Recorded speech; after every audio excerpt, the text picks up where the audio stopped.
rêve de l'exilé. Banni de ses foyers, sur la rive étrangère, il gémissait captif au sein de la douleur.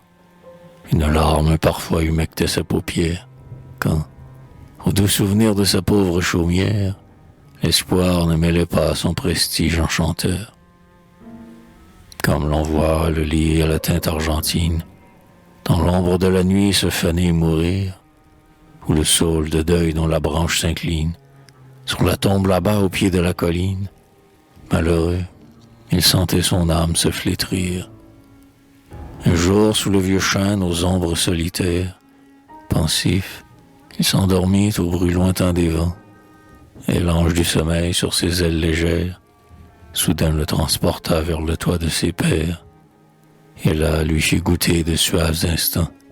« Salut !» s'écria-t-il, « ô terre que j'adore. Salut, beau Saint-Laurent, sur tes rives encore, je renais au bonheur.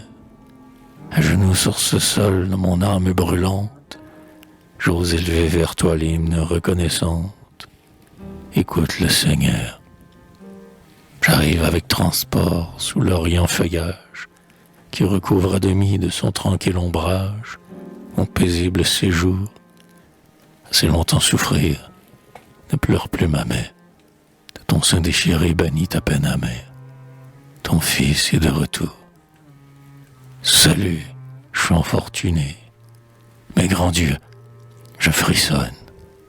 En parcourant ces lieux, mon pied tremblant résonne sur des crânes brisés. Victimes d'un beau zèle, ils périrent en braves. Ces héros glorieux maudissant leurs entraves, sous le joug oppressé.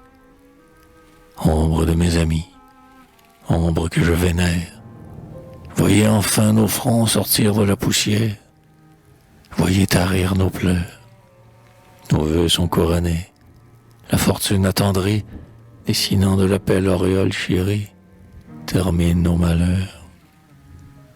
Mais une voix frappa son oreille attentive, lui montrant son pays bien au-delà des mers. C'était le bruit des flots et la vague plaintive, dont la rage éveillait les échos des rochers.